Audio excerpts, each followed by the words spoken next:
Hey, this is Dave from MetalEpidemic.com. Thank you for checking out our YouTube video. Please feel free to hit the subscribe button below if you like this type of content, and we hope you enjoy the review.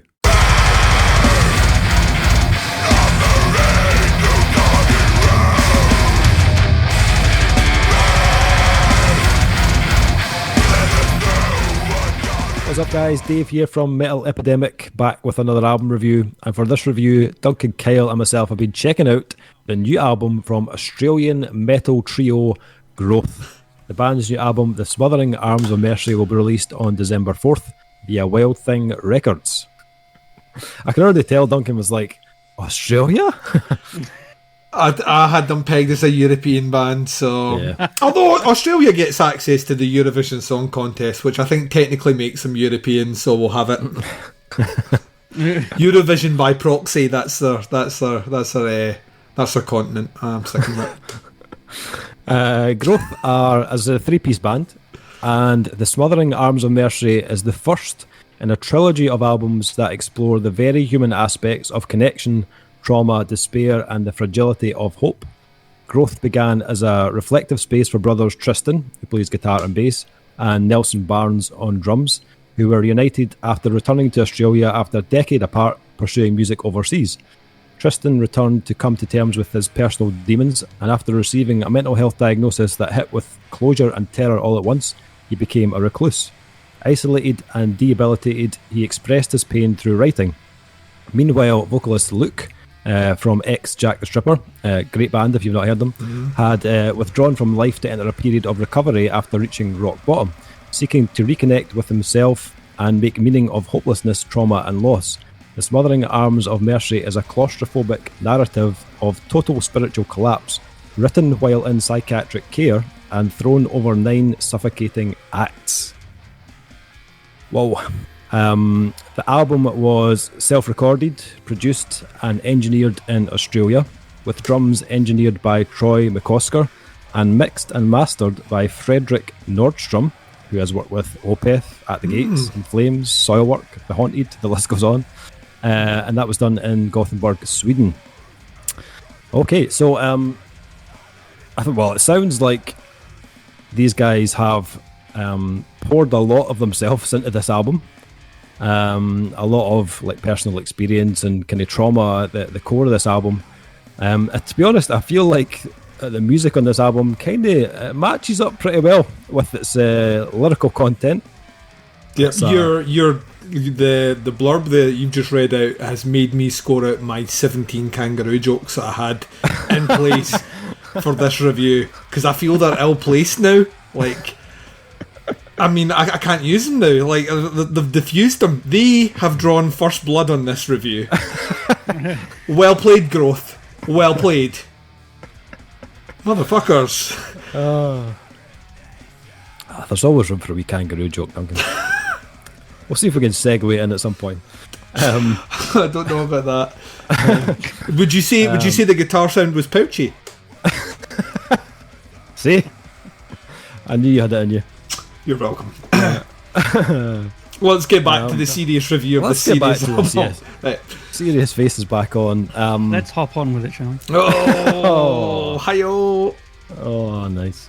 Oh. This is it's a very complex record, and for me, it was one that I found needed at least like 3 listens before I could really start to kind of dissect it. I actually felt a little like when we reviewed the Imperial Triumphant album. It was a little like that, like just like the first listen, there was a lot to take in.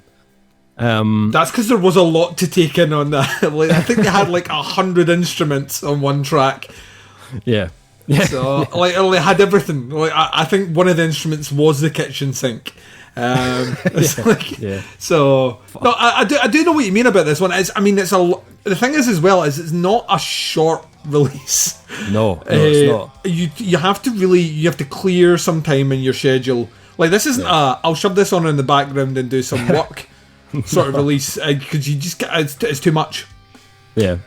I'd say, like, although I mentioned Imperial Triumphant, I'd say these guys musically are probably more up my street than Imperial Triumphant were.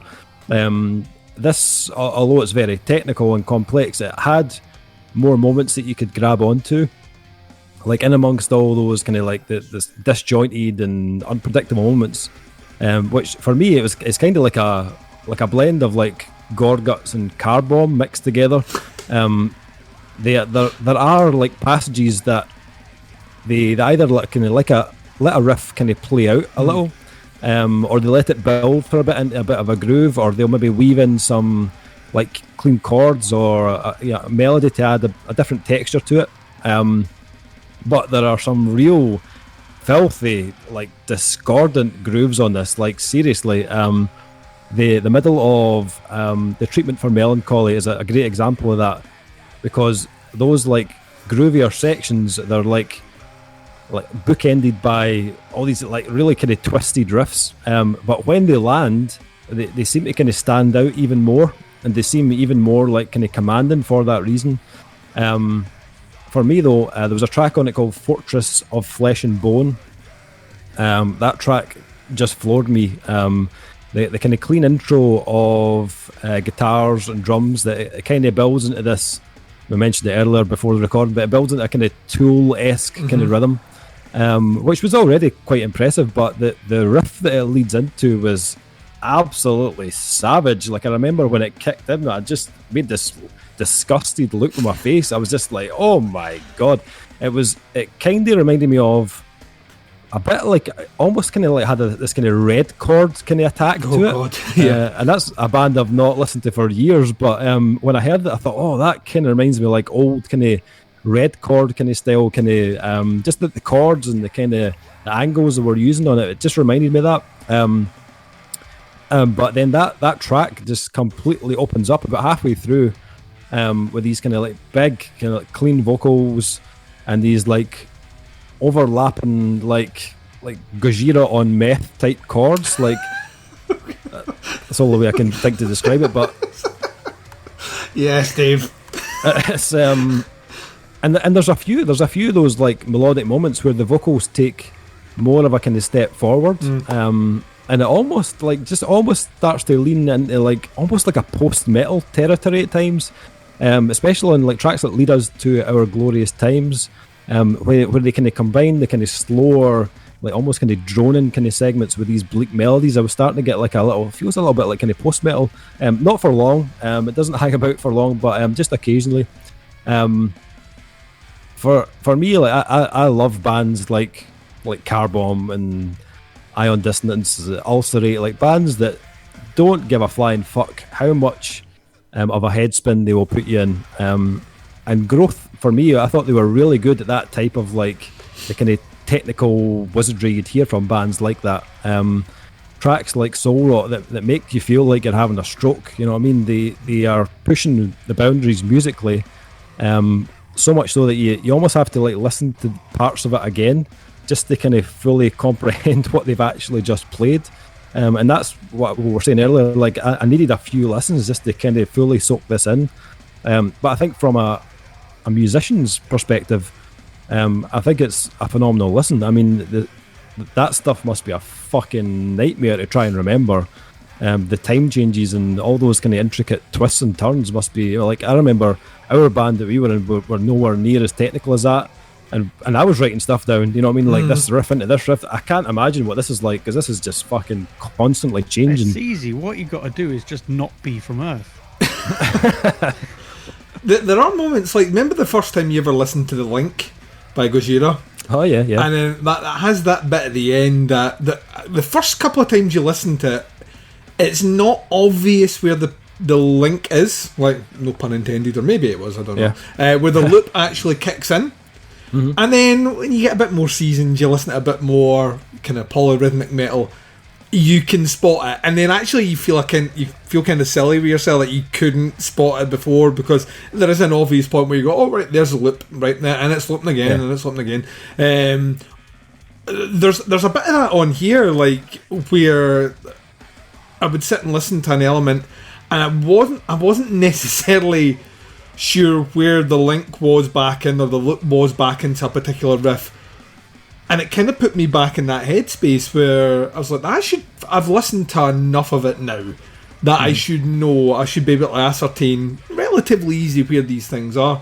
And it kept me guessing. I think there's a whole lot to celebrate on this release. We've already mentioned some of the heftier names. Ion Dissonance is a good example. Carbon, definitely. Early Gojira, for sure. Specifically when the vocals start dueling up.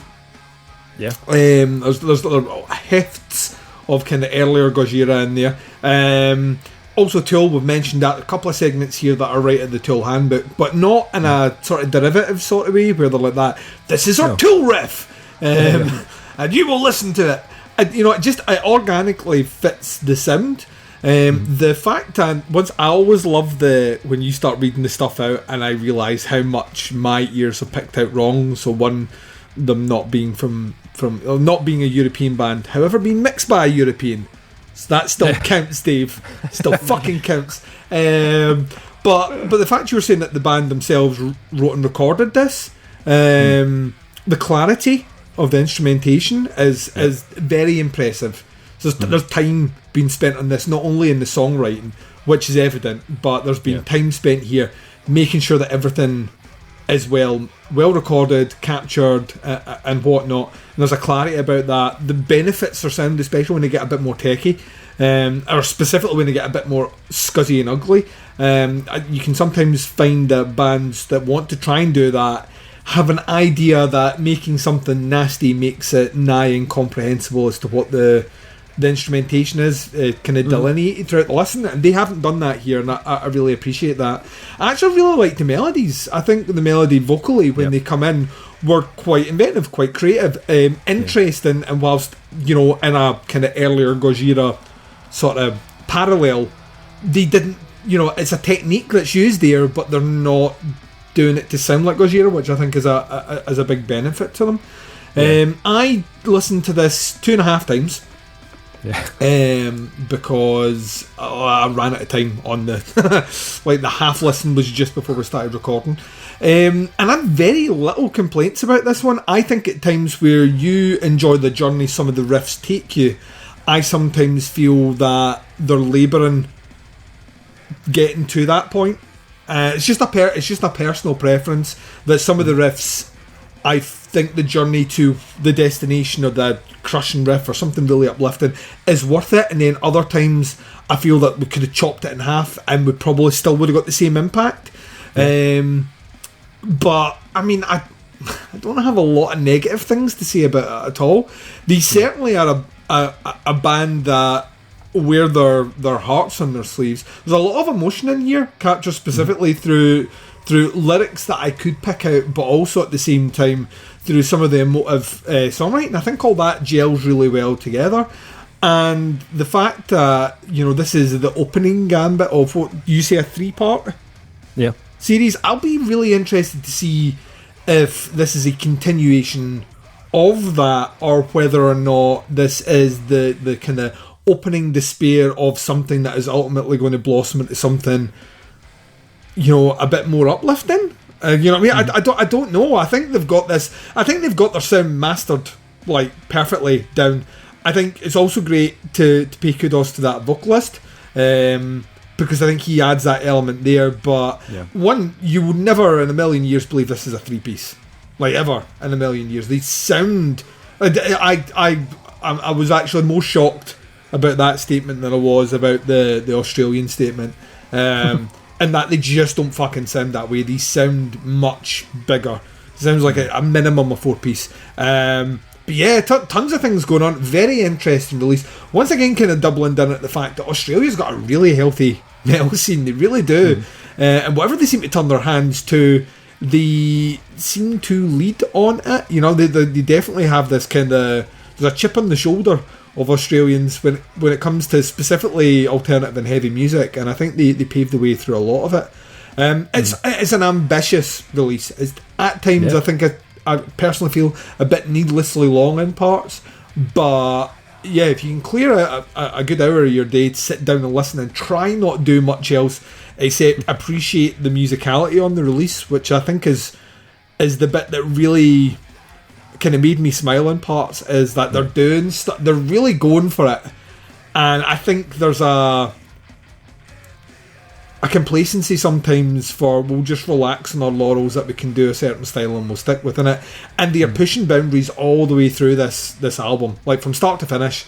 It does not finish the way it starts, and in the middle it takes you places that you don't expect it to. So I thoroughly enjoyed this one, and I got through that without mentioning Kangaroo until now. Well done. Yeah, just doubling down on something you said, that the melody is something that I really enjoyed in this, and it's not like it's not huge like anthemic melodies either.